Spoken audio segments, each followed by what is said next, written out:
Las personas va a caer de bruces, mientras que aquel que no se deja fascinar por las miradas de las personas, es lógico que seguirá conservando su centro de gravedad, su punto céntrico, su visión antropocéntrica del hombre.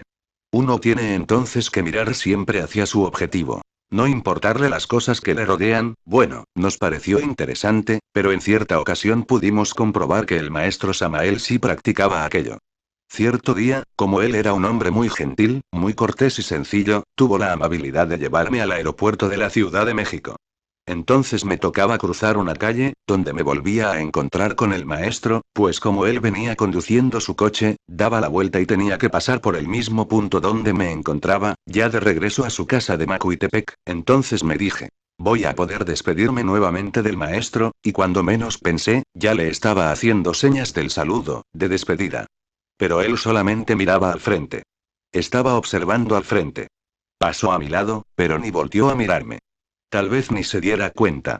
Pero no es que estuviera dormido, sino que solamente iba concentrado en la actividad que estaba realizando, y eso es todo. Y aquí podemos explicar otra técnica que enseñaba el maestro Samael para poner en práctica la anastasia del trabajo, o sea, la conciencia continua de sí. El mejor sistema o la mejor manera de no pensar.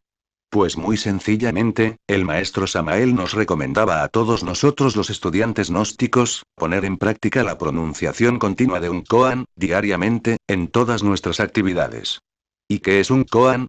Un koan es una fórmula de apaciguamiento mental, es decir, para doblegar la mente. Uno de los principales koanes que se utiliza es el mantram. Y uno de los principales mantrams para apaciguar la mente es el de Omnisaum Intimo. ¿Por qué diariamente cuando uno va por la calle, o para qué tiene que ir pensando tonterías? ¿Para qué va a estar dejando que todos sus agregados psicológicos le estén lacerando, creando conflictos, el batallar de las antítesis, y toda esa serie de cosas? Entonces uno puede ir pronunciando mentalmente el Omnisaum Intimo.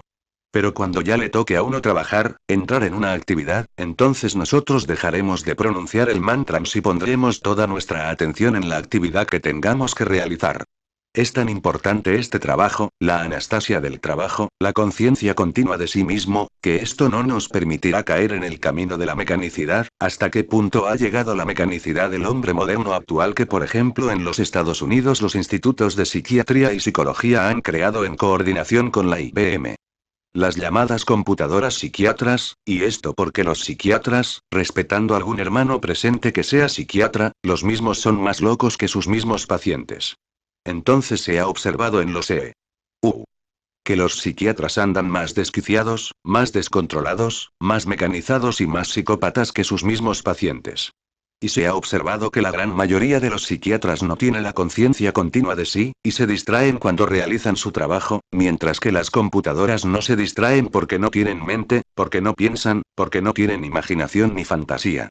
Y por tal motivo programan esas computadoras para que escuchen al paciente, la programan como otra máquina, y de allí salió otro robot humano más en la sociedad. Las enseñanzas del maestro Samael van hacia esas situaciones, para liberarnos de esa mecanicidad. Para librarnos de ser no más que un conjunto de neuronas, un robot con cabeza cuadrada, seres humanos con cabezas cuadradas. Pero que haya corazón, que haya vida humana, que haya conciencia en todos nosotros. Capítulo XXI. Los supuestos mentales. Veamos lo que dice el maestro Samael. Supuestos mentales. La mente, corazón del animal intelectual llamado hombre, está llena de vanas teorías y supuestos mentales, que a nada bueno podrán conducir. O sea que es la viva representación de lo que cada uno de nosotros está sufriendo en la actualidad. Tenemos solamente suposiciones. Suponemos que esto puede ser real.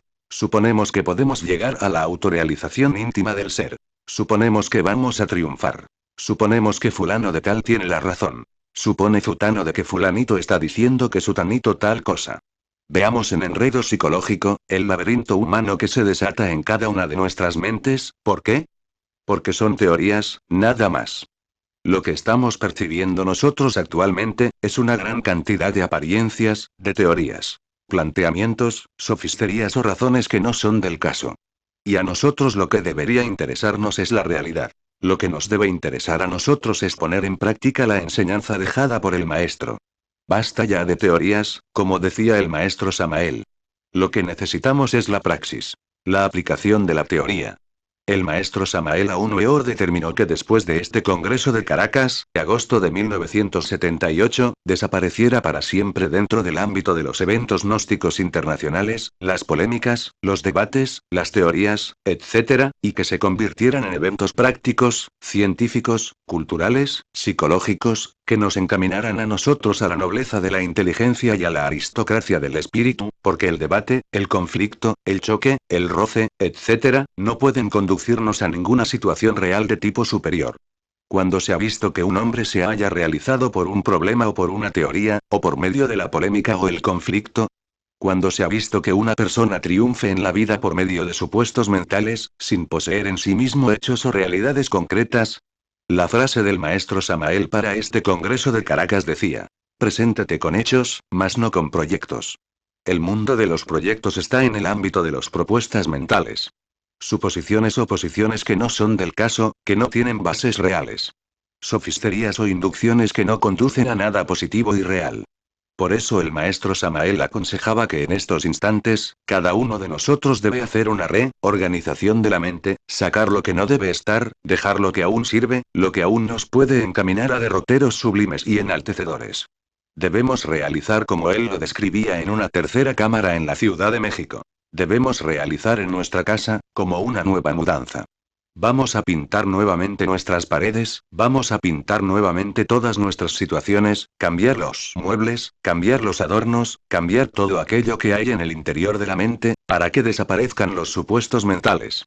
Suponemos nosotros que hemos despertado cierto grado de conciencia, suponemos que hemos logrado la castidad. Suponemos que hemos logrado aniquilar el ego en un 10%. Son supuestos, nada más. Para lograr que desaparezcan los supuestos mentales, decía el maestro Samael que es necesario que nosotros diariamente empecemos del cero radical. Cuando nosotros estuvimos en el Canadá realizando misión, fue poca la aportación que pudimos dar a raíz de nuestras limitaciones humanas. Y al regresar a México, le dijimos al maestro Samael: todo es tan diferente. Nos hemos dado cuenta que puede uno llevar 10 o 20 años en la gnosis, y no ha aniquilado el ego. Sé que ahora me encuentro nuevamente ante sus pies y comenzaré del cero radical. Cero en el morir, cero en la transmutación, cero en el despertar, cero en el conocimiento del cuerpo de doctrina, cero en todo. Y entonces decía el maestro: de acuerdo a lo que he planteado en el libro El misterio del áureo florecer, de que todos nuestros hermanos gnósticos deben llegar al cero radical. Así obtendrán mayores triunfos, porque aquel que se siente ya casto, o el que dice que ya es casto, en ese instante pierde la castidad. Aquel que se dice que es humilde, en el instante que lo diga pierde la humildad y nace el orgullo. Si tenemos la suficiente fuerza de ponernos en el cero radical y empezar cada día como si apenas conociéramos la gnosis, ese día en que mis hermanos gnósticos apliquen la técnica de ponerse en el cero radical cada día, como si fuera la primera vez que conocieran la gnosis, ese día sí iniciarán el despertar, ese día sí iniciarán la muerte sobre sí mismos, ese día irán logrando la castidad. Y para terminar este punto de los supuestos mentales, vamos a citar un ejemplo que corrobora el planteamiento del maestro Samael, de que cuando uno dice yo no tengo tal defecto o ya aniquilé tal otro, inmediatamente ese defecto crece. Una hermana gnóstica dijo en cierta ocasión: yo no siento celos de mi marido. Yo lo dejo que esté tranquilo, él es totalmente libre. Eso lo dijo la dama esa al principio de una conversación. Pero después añadió: gracias a Dios ya he aniquilado una parte del orgullo. Vivo en una casa sencilla, cortinas sencilla, etc. Todo lo que venga, pues me adapto a ello. Sucedió que esa misma noche cuando se acostó la hermana, inmediatamente se vio transportada en los mundos internos a un gran restaurante. Vio ella entonces cómo llegaba su marido con la secretaria de trabajo, y que él prodigaba toda clase de atenciones a la secretaria. Siéntate por favor, deja que te acomode el asiento, permíteme el bolso. ¿Qué es lo que te gusta? ¿Qué aperitivo desea? Etcétera. Entonces aquella señora que dijo que no sentía celos, inmediatamente sacó corriendo a su marido a la secretaria. Ella misma se sorprendió entre el mismo sueño, de su actuación, y hasta se arrepintió, pero la cosa no se quedó así. Inmediatamente se vio transportada de nuevo a un precioso recinto lleno de espejos, y vio que se encontraba vestida con un abrigo muy elegante y costosísimo de mink. Se empezó a mirar por todos los espejos, se sentía como un pavo real y comenzó a caminar orgullosamente por el recinto. Cuando despertó en su lecho, confundida se decía: Dios mío, ¿qué es lo que tengo en mi interior? Y en esta enseñanza debemos aplicar algo más que ya dijimos anteriormente del conocimiento del maestro Samael. La exactitud del término y el sabio manejo del verbo, capítulo Exxiri. La pudicia gnóstica. ¿Qué es lo que el maestro Samael describe como la pudicia gnóstica? La pudicia gnóstica es el arte de ser honestos y decentes consigo mismo y con los demás. ¡Ay, ay, ay! Esto sí que está difícil. La mayoría de nosotros, empezando por uno mismo, ¿seremos respetuosos consigo mismo? La realidad es que no lo somos. Diariamente nosotros mismos nos encargamos de lacerarnos a sí mismos. Diariamente nos encargamos de afectar a nuestros semejantes.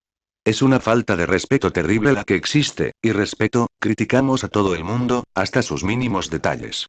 A pesar de ser hermanos gnósticos, a pesar de que conocemos el camino, y debido a que transmutamos nuestra energía, nuestros yoes están bien vivos, bien gordos, bien alimentados, aparecen las críticas y las laceraciones por todas partes, pero veamos cómo el maestro Samael sí vivía la pudicia gnóstica. En una ocasión en el mes de diciembre de 1977, en los últimos días de su proceso y existencia física, el maestro Samael sentía grandes dolores a raíz del malestar que lo afectaba. Cuando llegaban las enfermeras y le aplicaban las inyecciones, él muy respetuosamente les decía, a pesar de su estado físico: muchas gracias, señorita. Es usted muy gentil.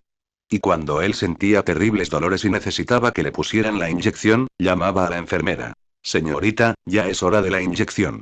Le pido el favor que usted me la aplique, si usted así lo quiere. Las mismas enfermeras decían que jamás en la vida habían visto un paciente con una cultura tan especial.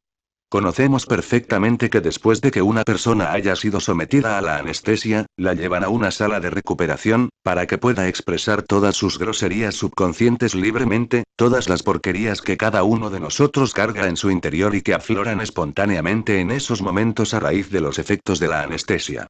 La anestesia abre los 49 niveles del subconsciente y aflora entonces toda la miseria humana que existe en el interior de cada uno de nosotros, los pseudo-humanos, los humanos. Pero cuando el maestro Samael, después de la operación a que fuera sometido el 9 de diciembre, fue llevado a la sala de recuperación como cualquier otra persona, fue grande el asombro de enfermeras y médicos, al no escuchar ni una sola palabra grosera, ni un solo término de violencia, ninguna actitud indolente o vulgar, al contrario.